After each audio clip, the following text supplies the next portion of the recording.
Good morning, good afternoon, good evening, folks. Michael Zuber, one rental at a time. It is Tuesday morning. We are with the Lumberjack. How you doing, sir? I am super pumped to be here and love this topic.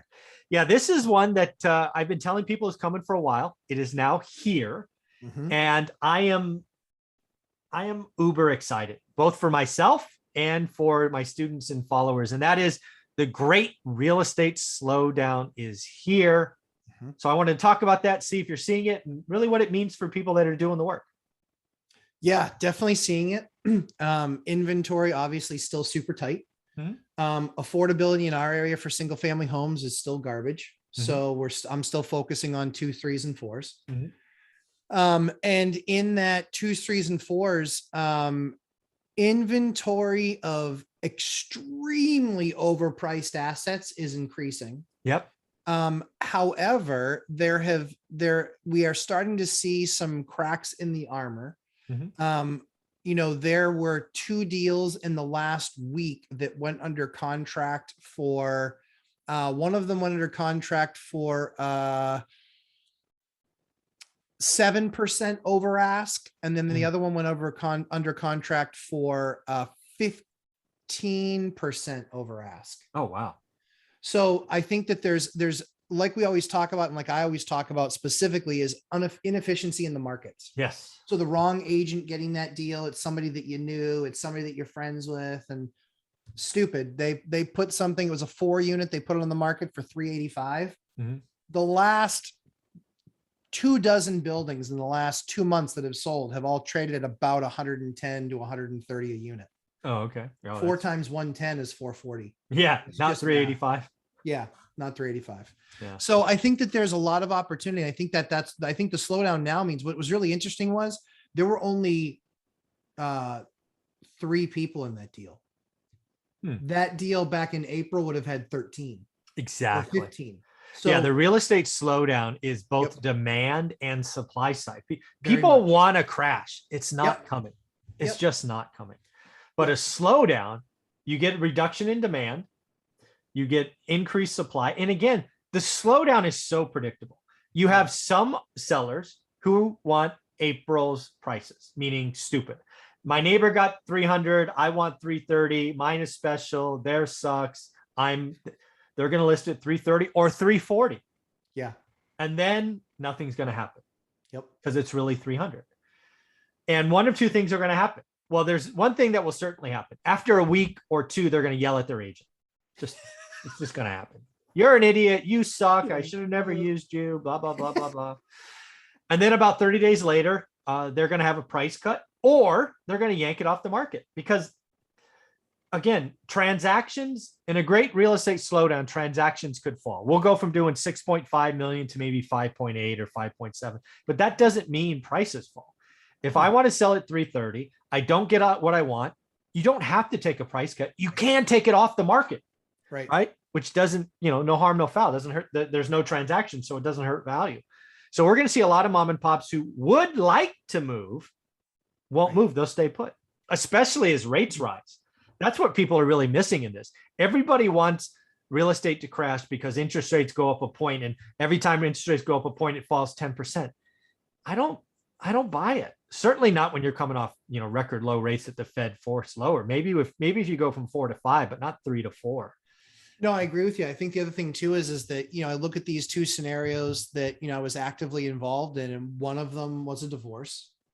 That was a have to sell. The other one was financial ramifications of the new bill with what he believes the government's going to do. And so he wants out now. Yeah. So that's why, but I think that also is part of the messaging to the broker. Don't screw this up. We need to make sure it sells. Yeah. Get the number right, maybe even a little bit low, and we'll hope for a multiple offer situation and get that done.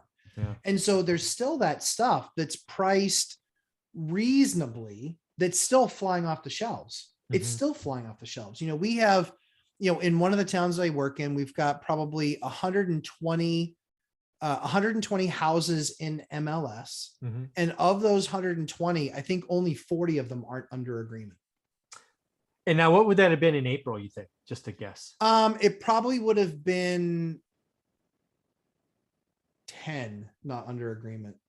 probably 10 Still or 15. 120 active or Oh no, yeah, probably that number was a lot less too. Yeah, that number, it was probably more like 1060. 1060. So I think like So your inventory's doubled. almost doubled. Yeah. Yeah, Mhm. inventory doubled, and I guess available quadrupled. So one of the things that I like to talk about, Mike, is fake inventory. Yes. Fake inventory. And fake inventory is people throwing a flyer. Yeah. Can we I'll take it three? if. Yeah. Can we get three? So I have somebody that I know that had their house listed last year for $995. Okay. After in June, so they'd taken their house off the market. It didn't sell last year for $995. They're like, yeah, then we'll just kind of stick out. We'll wait. Yeah. After April and May, they had some work that they wanted to get done. They get done the work, and it wasn't anything major. It was some paint and some small stuff. But after that happened, they then put it on the market for 1.25. Ah! Nice. Guess what house hasn't sold? Yeah, shocking, right? Theirs. Yeah, fake inventory, right? We'll take it if. And again, the beauty about real estate is it is inefficient. You never know where I want that house. Exactly. Right. My mother lives next door or down the street. I want to be walking. I mean, you never know why people buy something, but it's not selling. I found out that their rule for getting, I said, so what is your criteria for getting a showing? I said, are you doing a lot of showings? Are you doing an open house? He's like, no, we won't allow for an open house, and we will only do it if it's a cash deal. I'm like, you don't want to sell your house. Yeah. You don't want to sell your house. Yeah. You're looking for some person to fall in love that has more money than brains. Yeah. But here's the reason why the great real estate slowdown is great for people that do the work in one rental at a time is you can now take a breath. That's right. Right. You can take a breath. Not everything's not selling in the first 10 minutes. There's not 13 offers on inventory. And then the other thing that I really hit hard today on the daily financial news that I want to hit again is in the great real estate slowdown, students, followers, you don't have to offer list price. No. I think there's a lot of people that are doing the spreadsheet that I talk about, and they're not playing with the very first number, which is price, because everybody got used to paying it at least list, if not more.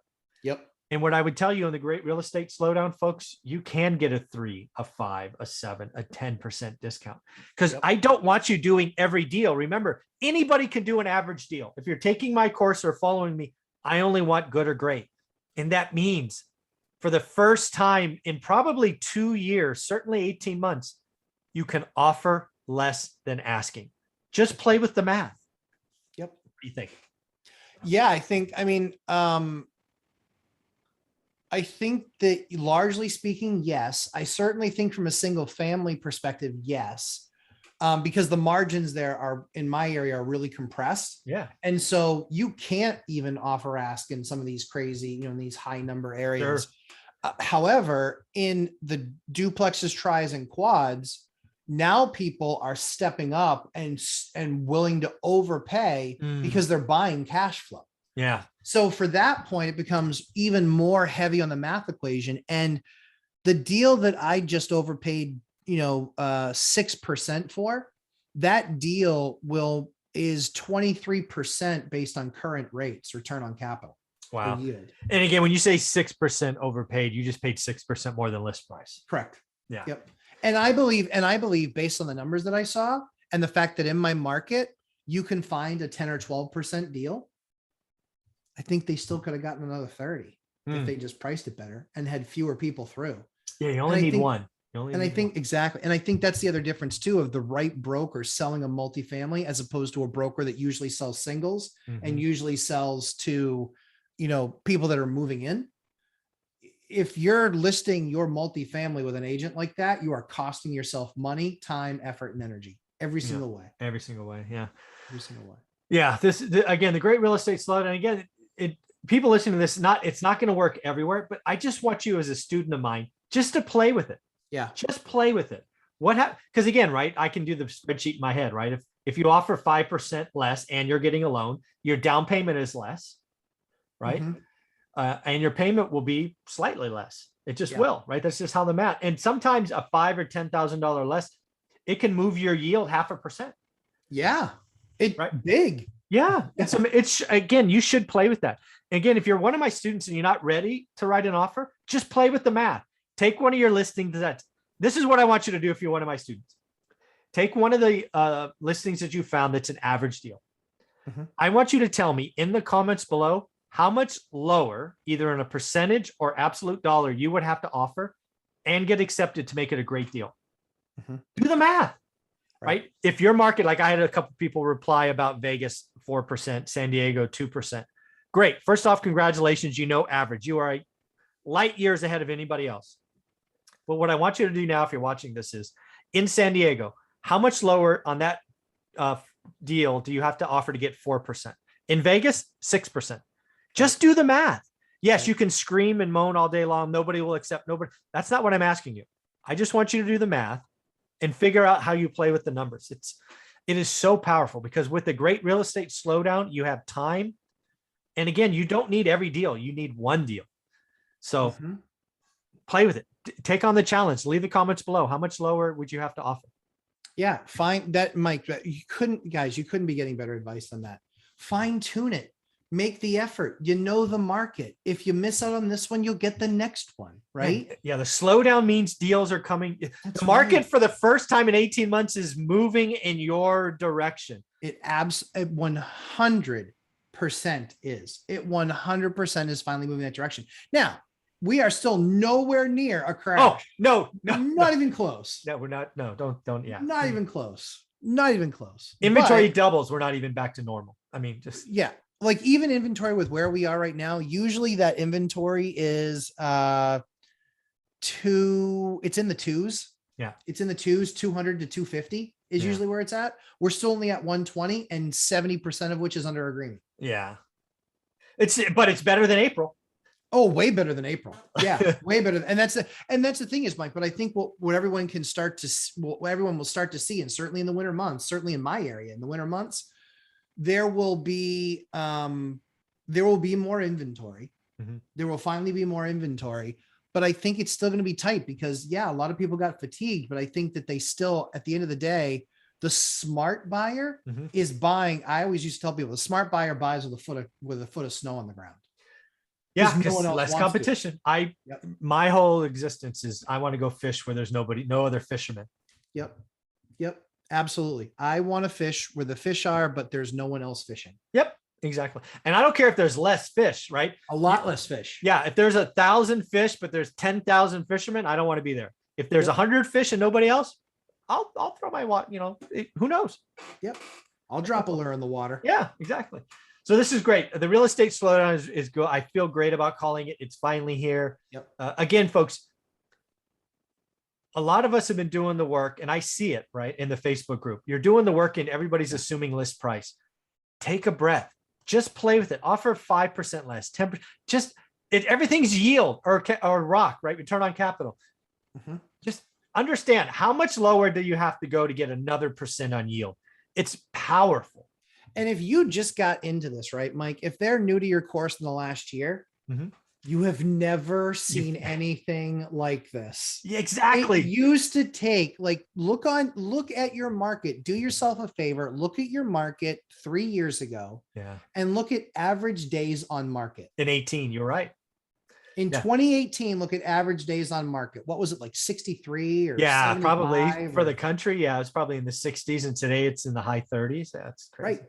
Yeah. It means that stuff was flying because to close in 30 days mean you got when you went under contract. Day one, yeah. Day one and a lot of 10-day closings. Yeah. Right. Day 1 through 5. And so if you're talking 60 to 90 days, guess what that means? It means that you probably went a month to 45 days before you even got a deal that got accepted. Exactly. Recognize that and don't overpay. Don't have fear of missing out. Do the math and follow what the math says. Yeah. And then lastly, by offering less, you're going to find the motivated seller. Because if they're not motivated, they will probably one or two things. They're going to not respond or they'll respond at list. Yeah. Congratulations. You learned something. That anything you learn is good. Yes. Right? Don't take a counter as bad. It's okay. Yeah. I'm so excited for what's coming in. If you're doing the work, folks, I'm ecstatic. So how can people find you, Matt? 11:30 a.m. Eastern time on Lumberjack Landlord on YouTube live stream. We go for 3 hours answering people's questions, everything real estate, rehab, etc. Yeah. Going to be a lot of fun, folks. And pay attention for episode number 3. We are going to talk about the biggest mistakes we see investors make. I'm ready. Very cool. Thanks, bud. Thanks, Mike.